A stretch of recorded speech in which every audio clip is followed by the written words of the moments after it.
Bueno, y a esta hora seguimos avanzando con el tema del día. El Ministerio Público confirmó un posible móvil político gestado desde Venezuela en el crimen del ex militar de ese país, Ronald Ojeda. Vamos a conversar de este y otros temas. Tomamos contacto con el líder opositor venezolano, Juan Guaidó. Señor Guaidó, gracias por este contacto. Muy buenas tardes. Buenas tardes, gracias por la invitación.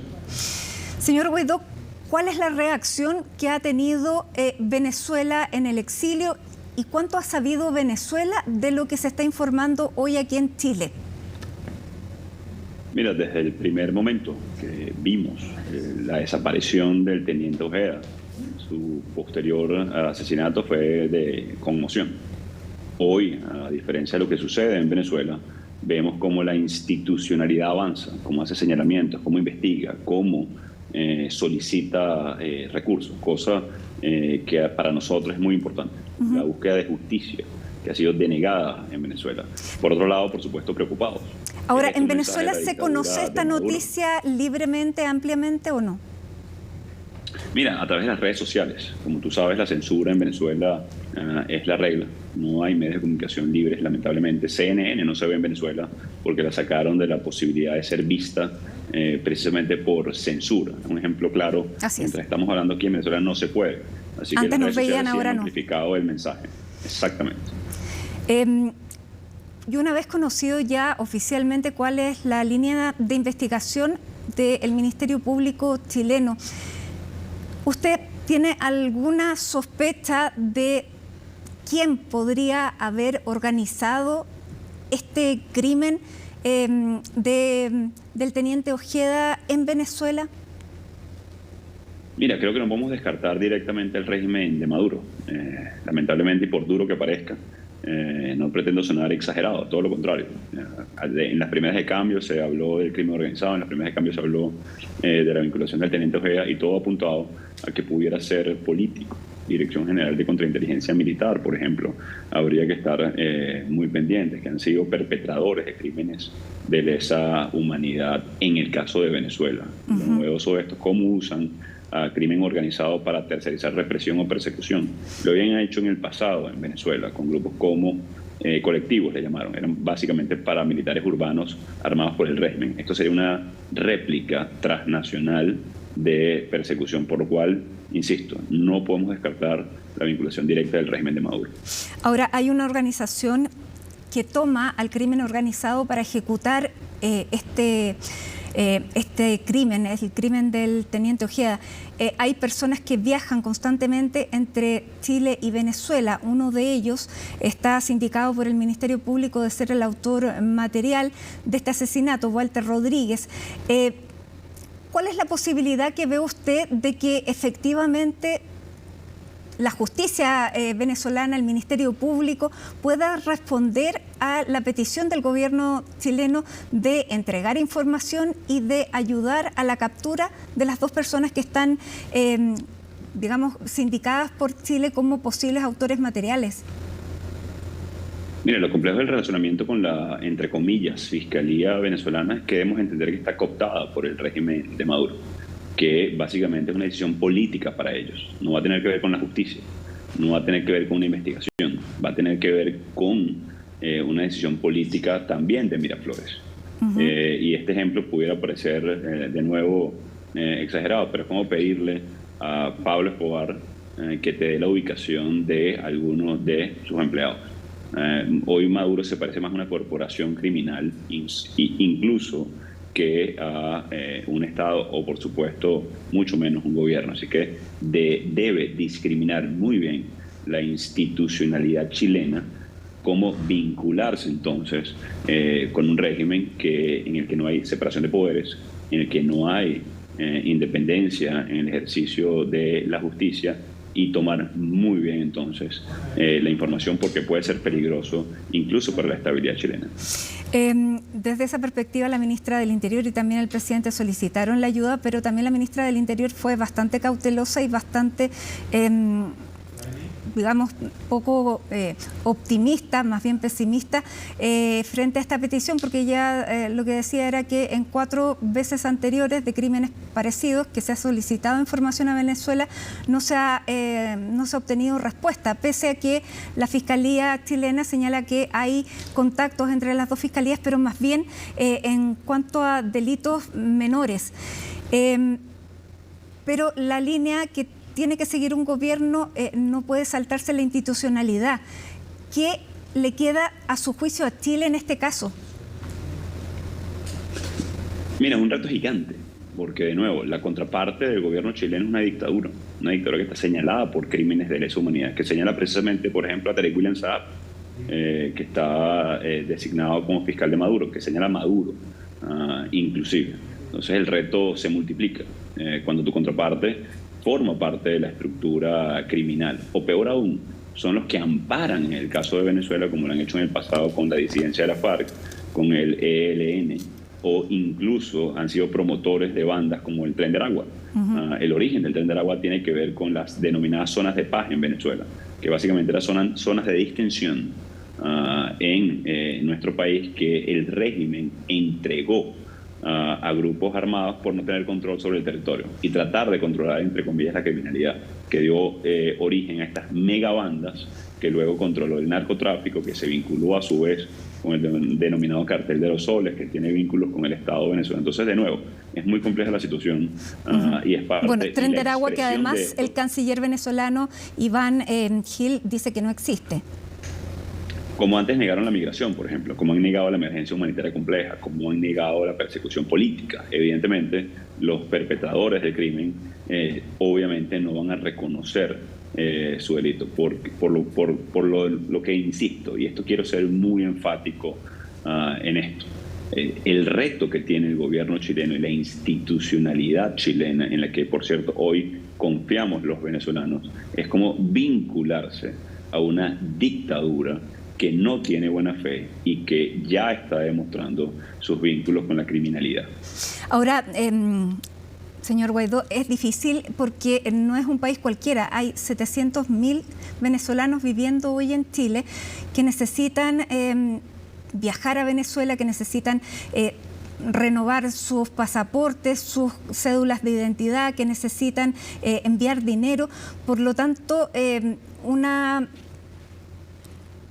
un corte en las relaciones sería aún más negativo.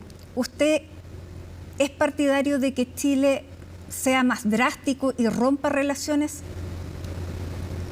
Mira, la respuesta sencilla, por cierto, es romper relaciones. Esa sería la respuesta recíproca, incluso proporcional. Yo creo que el reto va más allá. El reto es cómo, entendiendo que es una dictadura, como entendiendo que es un régimen con vinculaciones a grupos criminales, se preserva lo mínimo con respecto a protección de vulnerables. Vulnerables como el teniente Ojeda, vulnerables como ciudadanos que han sido perseguidos anteriormente, los que hoy necesitan asistencia directa, los que tienen problemas con identidad, incluso derecho fundamental de cualquier ciudadano, no para beneficio de una dictadura. Y ahí va a estar entonces un momento cumbre, no solamente para Chile, sino para toda la región. No es único el fenómeno migratorio en Chile, es impulsado por la dictadura de Maduro. Toman ventaja incluso precisamente para tener elementos de negociar con el presidente Boric o cualquier otro en la región, utilizando como arma entonces incluso el fenómeno de la migración por parte de la dictadura. Ese va a ser el reto en el corto plazo. Están las instancias, la Corte Penal Internacional, está la Corte Interamericana de los Derechos Humanos, están las instancias en la OEA, están mecanismos de mediación inmediata, entendiendo, insisto, que no estamos lidiando con un gobierno, estamos lidiando con una dictadura. Y en ese sentido la ministra del Interior también fue bastante clara en señalar que no obstante puedan fracasar estas vías, que ella decía que no había tanta confianza por lo que había ocurrido, sí iban a denunciar lo que está ocurriendo en Venezuela y lo que ha ocurrido en este caso en particular, hasta ahora de no entregar información sobre 2 personas que están vinculadas a un crimen. Se va a, digamos, presentar en todos los foros internacionales. Pero eso, ¿cuánto le preocupa a Nicolás Maduro hoy? Mira, le preocupa. Le preocupa porque son parte de sus delitos. Le preocupa la denuncia. Por eso censura a CNN en Venezuela. Por eso esta entrevista no se puede ver en nuestro país. La verdad siempre incomoda al régimen o al poder de turno. Así que es labor de quienes defendemos la democracia, la libertad, buscamos el respeto a los derechos humanos, poder elevar la información. Imagínate que seamos permisivos con el asesinato de un extranjero en un país como Chile. Esto no amenaza también entonces a periodistas que denuncian desde Chile. Esto no amenaza también incluso a activistas pro derechos humanos en toda la región. Creo que lo peor que pudiera pasar en el caso del teniente Ojeda y lo que ha pasado en Venezuela, y aquí lo digo hoy como venezolano, como líder político, incluso como corresponsable de lo que podemos hacer para mejorar la situación, es la impunidad. Creo que la impunidad sería el peor desenlace para un hecho tan aberrante como lo que sucede en este momento sucedió con el teniente Ojeda. ¿Por qué el teniente Ojeda y por qué en este momento? Mira, eso sí debe ser parte de la investigación, pero se me ha hecho mucho esa pregunta y siempre respondo con algo más sencillo aún. Juan Freites, seguramente quienes me están escuchando o quienes nos están viendo no saben quién es. Es un dirigente político de Estado Vargas, un estado pequeño en Venezuela, por cierto, mi estado natal, y por eso lo menciono. 220.000 electores, 240.000 electores, uno de los más pequeños del país. Desaparecido, secuestrado por el régimen de Maduro, preso político hoy, simplemente por ser un miembro del equipo de María Corina. Un miembro que no está en la primera línea de mando, por cierto, que está, digamos, en un escalón intermedio. ¿Por qué él? Y no porque María Corina, y no porque su mano derecha, que hoy se encuentra, por cierto, también solicitada por la dictadura de Maduro, para enviar un mensaje, para generar miedo, para generar terror, para censurar o autocensurar, para inhibir políticamente a los que quieren alzar la voz, para evitar que otros militares puedan dar un paso en no solamente alzar su voz, sino hacer respetar la Constitución. Porque asesinar, por ejemplo, a Oscar Pérez en su momento, o al general Baduel, que era muy cercano a Chávez y termina muriendo lamentablemente en la cárcel, para enviar terribles mensajes a quienes se atreven a hacer disidencia. ¿El teniente Ojeda tenía vínculos con María Corina Machado? No pudiera decirlo, la verdad no tengo esa información. En una democracia, una información como esta podría hacer temblar y cambiar el rumbo de una elección como la que se va a realizar el próximo 28 de julio. ¿Usted cree que acciones como esta pueden llegar a tener algún efecto electoral? Mira, creo que electoralmente hablando, pase lo que pase, Maduro está derrotado. Maduro inhabilita a María Corina Machado porque se sabe sin respaldo popular. No solamente a María Corina Machado, también a Corina Lloris, quien fue en un acto de desprendimiento la sustituta que plantea María Corina ante su inhabilitación. También bloquean su inscripción. Maduro se sabe inhábil él, popularmente hablando, electoralmente hablando. Esto viene, insisto, a dar un mensaje político, dramático, durísimo a todo lo que es la disidencia regional, no solamente venezolana, al peor estilo de Vladimir Putin, envenenando a Navalny, o secuestros intentos de secuestro de periodistas iraníes, como lo que sucedió en Nueva York recientemente. Entonces, de nuevo, esto es un mensaje no solamente a los venezolanos, un mensaje a todos a los que nos oponemos a dictaduras y violaciones de derechos humanos. Desde su posición de líder de la oposición venezolana, ¿qué le pediría al gobierno de Chile? Mira, las instituciones chilenas seguir con su trabajo, que agradecemos, por cierto. Al pueblo chileno, sé que ha sido, digamos, controversial todo lo que ha sido el tema migratorio. Les aseguro que la mayoría de venezolanos están en Chile buscando oportunidades, trabajando, esforzándose, como la mayoría que conocen. Una pequeñísima minoría que se equivoca debe ser castigada con el peso de la ley, sin importar su nacionalidad. Y al gobierno del presidente Boric le pido saber, y que sé, y lo ha dicho muchas veces, por la violación de derechos humanos, por la necesidad de una elección libre en Venezuela, tratar a la contraparte hoy como lo que son, una dictadura. Relativizar con lo que significa una dictadura pudiera terminar en una tragedia para todos. Y no hablo nada más del teniente Ojeda, por cierto. Hablo del incremento de la migración, hablo de cómo utilizan a grupos criminales para desestabilizar la región, hablo cómo incluso financian a grupos afines alrededor del continente.